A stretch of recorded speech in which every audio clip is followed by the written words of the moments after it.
শখ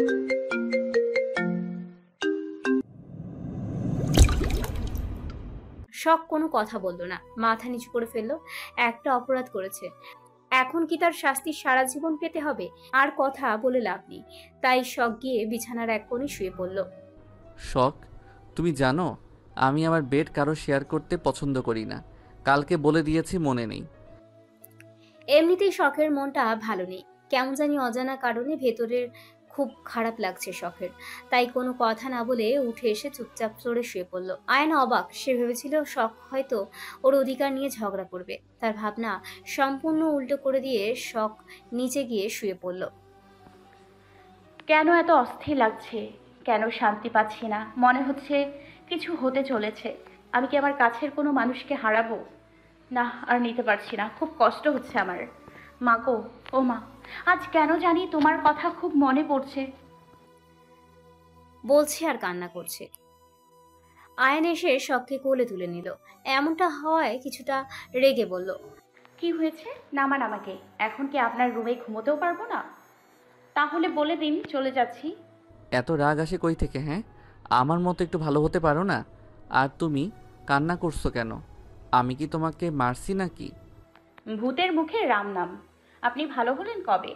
আমার চোখ, আমার চোখের পানি, আমার যখন ইচ্ছে খুশি কান্না করব। তাতে আপনার কি? আমি খারাপ ছিলাম কবে? আমার সামনে কান্না করা যাবে না। আমার ইচ্ছে, আপনি আমাকে নামিয়ে দিন। যদি না নামিয়ে দেই, কি করবে? আমি চিৎকার করে সবাইকে ডাকবো। ডেকে কি বলবে? বলতো, আপনি আমাকে বিরক্ত করছেন কেন? হুম, তুমি যদি বলতে পারো আমার জামাই আমাকে কোলে তুলে নিয়েছে, আমাকে নামাচ্ছে না, তাহলে তোমাকে ছেড়ে দিব। আপনি একটা অসভ্য লোক। একটু অসভ্যতামি করি? এই, আপনি ঠিক আছেন তো? শরীর ঠিক আছে আপনার? নাকি ভূতে ধরলো? এমন করছেন কেন? আয়নার কোনো কথা না বলে শখকে চুপচাপ বিছানায় শুয়ে দিল। তারপর লাইট নিভিয়ে নিজেও শখের পাশে শুয়ে পড়ল। এই লোককে নিশ্চয় ভূতে ধরছে। কাল রুহি আপুকে বলে ওঝা ডেকে দেখিয়ে নিব একবার। আমি নিজেই একটা ভূত, আমাকে আবার কোন ভূতে ধরবে? বলতে বলতে শখকে নিজের কাছে টেনে জড়িয়ে নিল। আপনি কথায় কথায় এমনি জড়িয়ে ধরেন কেন? আমার ভালো লাগে না। আমার বউ, আমার ইচ্ছে, তাই করব, তাতে তোমার কি? আমার কি মানে? আপনি আমাকে জড়িয়ে ধরেন, তাহলে সমস্যা তো আমারই হবে নাকি? আচ্ছা শখ, তোমার শরীর এমন নরম কেন? একদম নরম, তুলতুলে, তুলোর মতো। মেয়েদের শরীর বুঝি এমনই নরম হয়? তোমাকে দেখলেই খালি আদর করতে ইচ্ছে করে। আয়নের এমন কথায় বেশ লজ্জা পেয়ে যায়। লোকটাকে সত্যি মনে হয় ভূতে ধরছে। এমন করে কথা বলছে কেন? সে নিজেকে আয়নের কাছ থেকে সরিয়ে নিতে ব্যস্ত হয়ে পড়ে। তা দেখে আয়ন আরো শক্ত করে জড়িয়ে ধরে শখকে। তুমি যতই উঠতে চাও না কেন পাখি, আমি না ছাড়লে আমার হাত থেকে তোমার মুক্তি নেই। আপনি এমন করছেন কেন? আমার ভয় লাগছে। আমি থাকতে তোমার কিসের ভয়? জানি না, আমার ভয় লাগছে না। আয়ন আলতো করে শখের ঘাড়ে চুমু খেলো। শখের পুরো শরীর কেঁপে উঠল। তা আয়ন বেশ ভালো করেই বুঝতে পারছে। শখ কোনো কথা বলছে না, একদমই শান্ত হয়ে আছে। এদিকে আয়নের কোনো সাড়া শব্দ না পেয়ে আয়নের দিকে তাকিয়ে দেখে আয়ন ঘুমিয়ে গেছে। শখ যেন হাঁপ ছেড়ে বাঁচল। শখ কিছুক্ষণ ঘুমন্ত আয়নের দিকে তাকিয়ে দেখলো, তারপর সে নিজেও ঘুমিয়ে গেল। পরের দিন সকালবেলা মুনতাহা উঠে বসে আছে, নিচে নামতে পারছে না। তার কারণ শুভকে নিচে নামতে দিচ্ছে না, ধরে বসে আছে, কোনো কথা বলছে না। এতে বেশ বিরক্ত লাগছে মুনতাহার। কি হলো? এভাবে সাজিয়ে বসিয়ে রাখছেন কেন? আগে তুমি করে বলবে, তারপরে বলবো। আজব, বললেই হলো নাকি? কি বলবে না বলেন? আর না বললে সরেন, নিচে নামবো। আমি না ছাড়লে তুমি যেতে পারবে না, তোমার সাহস আছে? দেখতে চান আমার সাহস আছে কিনা? বলেই শুভকে ধাক্কা দিয়ে নিচে নামতে লাগলো। শুভ মুনতাহার হাতটা টান দিয়ে মুনতাহাকে বিছানায় ফেলে দেয়। মুনতাহা যেন উঠতেই না পারে, তাই সেও মুনতাহার উপরে শুয়ে পড়ে। আলো গো, মা গো, মরে গেলাম। আজ তো একটা হাতি এসে পড়েছে আমার উপরে। সরুন বলছি। আমাকে কি মেরেই ফেলবেন নাকি? তুমি আমার কথা শোনো নাই, এটা তোমার শাস্তি। আমার মুখের উপরে কথা বলো, এত সাহস তোমার? সাহসের কি দেখেছেন আপনি? সরবেন নাকি মার খাবেন? বলেই শুভকে মারতে শুরু করলো। এতে শুভর কিছুই হচ্ছে না। শুভ হেসে বলছে, শুধু শুধু নিজের শক্তি অপচয় কেন করছো বলো তো? সুন্দর করে বললেই তো পারো। আমাকে ছেড়ে দাও। আমাকে ছেড়ে দেন। আবার আপনি তুমি করে বলো। এভাবে একদিনে তুমি করে বলা যায় নাকি? যাই, তুমি বলো। ওরে শ্বশুরের পোলা, ছেড়ে দাও না জামাই। শুভ ড্যাব ড্যাব করে মুনতাহার দিকে তাকিয়ে আছে। বাবা এত সুন্দর ডায়লগ কোথা থেকে শিখেছো? শখ শিখিয়েছ। ও আমাকে বলেছিল বিয়ের পরে জামাইরাই শ্বশুরের পোলা বলে ডাকবে। আমাকেও শিখিয়ে দিয়েছিল ডাকতে। ভালোই, বোনরে দেখতে পারো নাই। আবার দু বোন মিলে ভালোই বুদ্ধি পরামর্শ করছো। বিয়ের পরে কি করবে? তাতে আপনার কি? কিছু না, একটা চুমু দাও, তোমাকে ছেড়ে দেই। এমনটা কিন্তু কথা ছিল না। তুমি বলেছিলে তোমাকে তুমি করে বললে ছেড়ে দেবে। শুভ মুনতাহার গালে কপালে চুমু খেয়ে ওর উপর থেকে উঠে আসলো। মুনতাহা যেন নিজের জীবনটা ফিরে পেল। আচ্ছা মন্তা, কাল যে তোমার সাথে কথা বললাম না, এটা নিয়ে তোমার মনে কোনো প্রশ্ন নেই? থেকেই বা কি হবে বলেন? কাল সারা রাত ভাবলাম, তারপরে বুঝতে পারলাম আমার বাবা যা করেছে আপনাদের সাথে এর থেকে বেশি আমার সাথে আপনার করতে পারেন। আমি কিছু বলবো না। হুশ, আমি তোমাকে এমনই ভালোবাসি নাই। তুমি যেন অন্য দিকে মন না দিতে পারো। তোমার মন শুধু আমার কথাই ভাববে, সেজন্য আমি তোমার সাথে কথা বলি নাই। কাল তুমি শুধু আমার কথাই ভেবেছো, তাই না বলো? অন্য কথা মনে করো নাই। হ্যাঁ সত্যি তো, আমি কাল আপনার কথাই ভেবেছি। বউ আমার আমাকে কত ভালোবাসে, সারা রাত আমার কথা ভেবেছে। মুনতাহাকে জড়িয়ে ধরে বলল। মোটেও না, আমি আপনাকে একদম ভালোবাসি না। আবার আপনি করে বলছো। কমই তো। শান্তির কথা ভুলে গেলে? আমি তো মজা করলাম। মানে তুমি সিরিয়াসলি নিচ্ছ কেন? এবার সঠিক পথে বউ। শর্ত? বলেই শুভর থেকে নিজেকে ছাড়িয়ে উঠে ফ্রেশ হতে চলে গেল মুনতাহা। কেন জানি কয়টা দিন সকাল সকাল ঘুম ভেঙে যাচ্ছে শখের। কেন এমন হচ্ছে সে নিজেও জানে না। ফ্রেশ হয়ে নিচে গিয়েছিল, রুহি আবার ওপরে পাঠিয়ে দিল। আয়ান ঘুমিয়ে আছে, সে কি করবে? কিছুই ভালো লাগছে না, তাই ব্যালকনিতে চলে গেল শখ। ব্যস্ত শহরটাকে দেখছিল শখ। কেউ থেমে নেই, যে যার মতো নিজের কাজে ব্যস্ত। এসবই ভাবছিল শখ। তখনই সে অনুভব করলো পেছন থেকে কেউ তাকে জড়িয়ে ধরেছে। স্পর্শটা কার? এই দুদিনে সে ঠিকই চিনে ফেলেছে।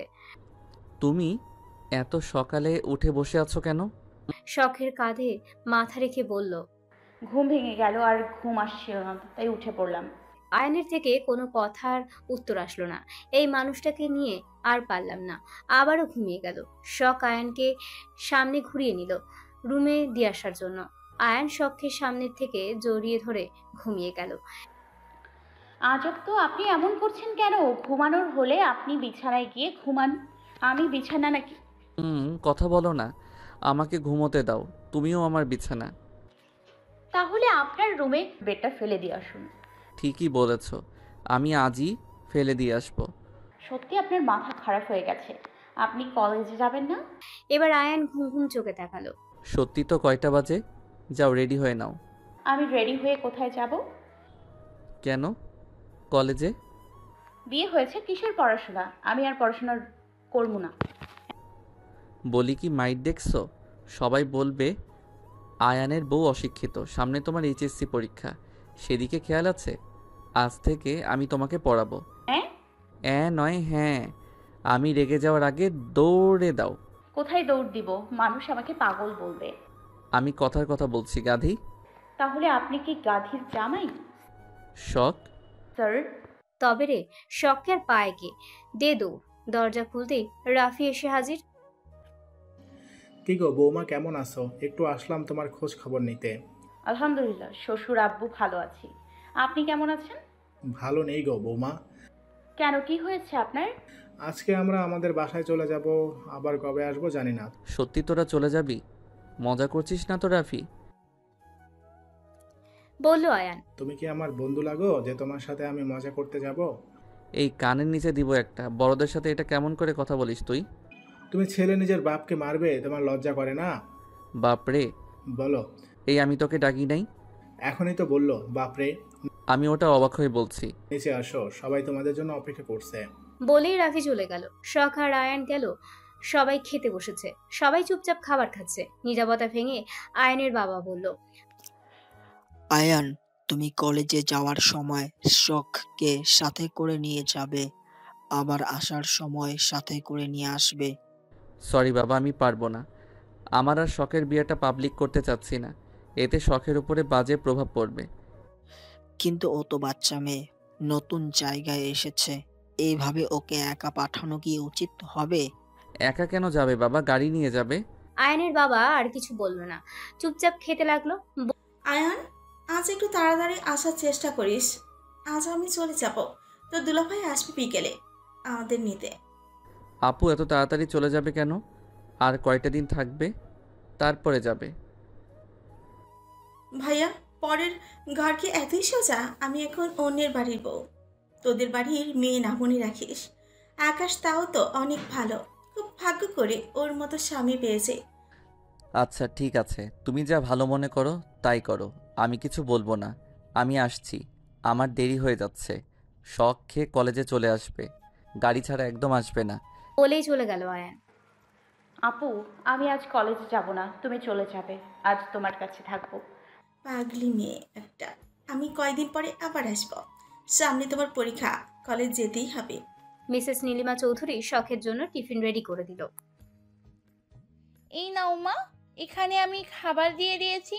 দুপুরে তুমি আর আয়ান খেয়ে নিও, কেমন মা? আচ্ছা আম্মু।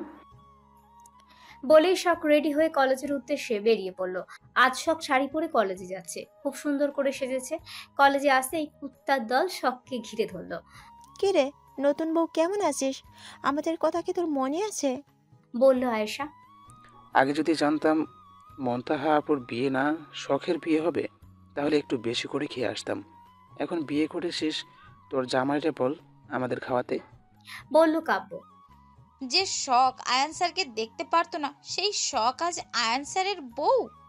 বলল মৃধা। সবাই জানলে ছোটখাটো একটা হার্ট অ্যাটাক করবে। আয়ান স্যারের বিয়ে হয়ে গেছে। বলল স্নেহা। আরে তোরা থামবি, মেয়েটাকে কিছু বলার সুযোগ করে দে। বলল শিয়াম। ও কি বলবে, ওর সাথে কোনো কথাই নেই। আমি ছিলাম না, আর বিয়ে করে নিয়েছে। ওকে বলছিলাম ওর জামাইয়ের জুতা চুরি করে 50,000 টাকা আদায় করে নেব, তার না হলো কথা কমো না তোর লগে। বলল আয়ান। আপনারা কে? আমি কি কোনোভাবে আপনাদের চিনি? দেখছি বলে মনে হয় না, আবার খুব চেনা চেনা লাগছে। কোথায় যেন আপনাদের দেখেছি বলে মনে হচ্ছে। বলল শখ। সবাই মিলে একসাথে বলে উঠল শখের বাচ্চা। ভাগ্যিস আমার বাচ্চাকে ডেকেছেন আপনারা, আমাকে ডাকেন নাই। সবাই শখের দিকে তেড়ে আসলে শখ দে দৌড়। অবশেষে আয়েশা শখকে ধরে ফেলল। কি রে, এখন কোথায় পালাবি? তোরে আজ খাইছি। আমাকে কিছু বলিস না, তোরা যা বলবি আমি তাই শুনবো। বেশি কিছু না, তোর বাসর রাতের গল্প শুনলেই হবে। বলল আয়েশা। শুনবি তাহলে শোন। বাসর রাতে স্যার আমাকে থাপ্পড় মেরেছিল আয়েশার কথা বলার জন্য। সবাই শখের কথা শুনে হেসে উঠল। আহারে, শখ বেচারি আমার বাসরাতে বরের হাতে মার খাইছে রে। বলল মৃধা। আমাকে নিয়ে মজা লস? হ্যাঁ, তোর কপালে এমন হবে শাকচুন্নি। শকুনের দোয়ায় কখনো গরু মরে না। তুই আমাকে শকুন বললি? তার থেকে খারাপ কিছু থাকলে ওটা তুই। তুই শকুন, তোর জামাই শকুন, তোর বাচ্চা শকুন, তোর 14 গোষ্ঠী শকুন। সাবধানে কথা ক, অযথা মিথ্যা গুজব ছড়াবি না শখ। সাবধানে কথা বল। শখের বাচ্চা, মেধার বাচ্চা। কি শুরু করলি বলতো? কতদিন পরে সবাই মিলে দেখা করলাম, একটু মজা করব, তা না ঝগড়া শুরু করে দিয়েছে। বলল আমান। তুই একদম ঠিক বলেছিস আমান, একটু জমি আড্ডা দেব, তা না করে অসভ্যের দলগুলো ঝগড়া শুরু করে দিয়েছে। বলল স্নেহা। হবে না কি আড্ডা? বলল শিয়াম। আমাদের অসভ্য বললি তুই? আমরা যদি অসভ্য হই তাহলে তুই বড় অসভ্য। বলল মেধা। আরে থাম তোদের ঝগড়া, আয়ান স্যারের ক্লাস, চল ক্লাস করে জমিয়ে আড্ডা হবে। বলল আমান। সবাই মিলে বলল ওকে চল। সবাই ক্লাসে চলে গেল। শখ ক্লাসে আসতেই নতুন ছেলেটি শখকে বলল। শখ, শাড়িতে তোমাকে অনেক সুন্দর লাগছে, দেখো সবাই তোমার দিকে তাকিয়ে আছে। ধন্যবাদ, নিজের জায়গায় গিয়ে বসো, স্যার আসবে। ঠিক আছে। বলে যে যার মতো বসে পড়লো। আয়ান রুমে আসতেই শখকে দেখে রেগে গেল। কে বলেছে ওকে এত সুন্দর করে কলেজে আসতে? সবাই কেমন করে তাকিয়ে আছে। ওর সাহস কি করে হয় ওই ছেলের সাথে কথা বলার? আগে বাসায় যাই, তারপরে তোমার আছে। আয়ান ক্লাস শুরু করলো। শখের দিকে একবারও তাকালো না, নিজ মনে ক্লাস করিয়ে যাচ্ছে। শখের শাড়ির আঁচল নিচে পড়ে থাকায় নতুন ছেলেটি বলল, শখ, তোমার শাড়ির আঁচল মাটিতে পড়ে আছে। শখ পেছনে তাকিয়ে দেখলো সত্যি। তাই শখ শাড়ির আঁচলটা ঠিক করতে করতে পেছনে ঘুরতেই আয়ান বলে উঠল, শখ, আপনি দাঁড়ান। শখ কিছুটা ভয় পেয়ে সামনে তাকালো। কি হলো, বাংলা কথা বুঝতে পারেন না? ইংরেজিতে বলতে হবে নাকি? শখ মাথা নিচু করে উঠে দাঁড়ালো। এটা পড়ালেখা করার জায়গা, গল্প করার জায়গা নয়। যদি গল্প করতে মন চায়, দরজা খোলা আছে, ক্লাসরুম থেকে বেরিয়ে যান। আর এইভাবে সংসেজে কলেজে আসার কোনো মানে আছে? কলেজে কি করতে আসেন? গল্প করতে, আড্ডা দিতে, ফ্যাশন করতে আসেন? তাহলে কলেজে আসার দরকার নেই। আপনার এমন সংসাজার কারণে আমার ক্লাসে সমস্যা সৃষ্টি হচ্ছে। এমন সংসাজার কারণে সবাই আপনার দিকে তাকিয়ে আছে, ফলে পড়াশোনার দিকে মনোযোগ দিতে পারছে না। গল্প করার জন্য, ফ্যাশন করার জন্য অনেক জায়গা আছে, সেখানে যাবেন। এসব করতে কলেজে আসবেন না। আমানের কথা শুনে সবাই হেসে উঠল। আয়ান রেগে বলল, সাইলেন্ট প্লিজ। আমাকে আপনাদের জোকার মনে হয়? আমি আপনাদের জোক শোনাচ্ছি যে আপনারা হাসছেন? আপনাদের ক্লাসে আমি নিব না। স্যারদের সামান্য সম্মান করতে পারে না, আমি কিছুতেই ক্লাস করাবো না। পুরো ক্লাসরুমে নীরবতা, কারো মুখে কোনো কথা নেই। একজন ছেলে বলে উঠল, সরি স্যার, আমাদের ভুল হয়ে গেছে, আমাদের মাফ করে দিন। আমরা আর এমন কাজ করব না। আপনি যেগুলো কাজ পছন্দ করেন না কোনো দিন করবো না, কথা দিলাম। তবুও আমাদের ক্লাস না বাদ দিবেন না। আপনি আমার খুব প্রিয় স্যার। আপনার ক্লাস করার জন্য আমি প্রতিদিন কলেজে আসি। ছেলেটির সাথে সবাই বলে উঠল। আয়ান কিছুটা শান্ত হলো, তারপর শখকে বলল, আমার ক্লাসরুম থেকে বেরিয়ে যান। শখ বিনা বাক্যে কান্না করতে করতে বেরিয়ে গেল। আয়ান ক্লাস শেষ করে বেরিয়ে গেল। ক্লাস শেষ হতেই কুত্তার দল শখকে খুঁজতে লাগলো। অবশেষে ছোট পুকুরটির কাছে শখকে খুঁজে পেল। তুই এখানে? আর আমরা তোকে পুরো কলেজে খুঁজতে আসলাম, বলল আমান। মন খারাপ করিস না রে সোনা, স্যার তোকে ভালোর জন্যই বলেছে। আমিও দেখেছি কিছু ছেলে তোর দিকে খুব বাজে নজর দেখছিল, তাই স্যার রেগে গিয়েছিল, বলল আয়েশা। আমি কিছু মনে করি নাই, তোরা এখানে বস, আমি ওনাকে খাবার দিয়ে আসি। বলেই শখ আয়নের কেবিনের দিকে গেল।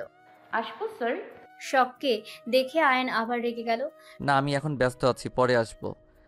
আম্মু দুপুরের খাবার পাঠিয়েছেন, আপনাকে দুপুরে দিতে বলেছিল, ওটাই দিতে আসছিলাম। লাগবে না, তুমি চলে যাও, আমার ক্ষুধা নেই। শখ তবুও ভেতরে গিয়ে আয়নের টেবিলের খাবার রেখে চলে আসছিল।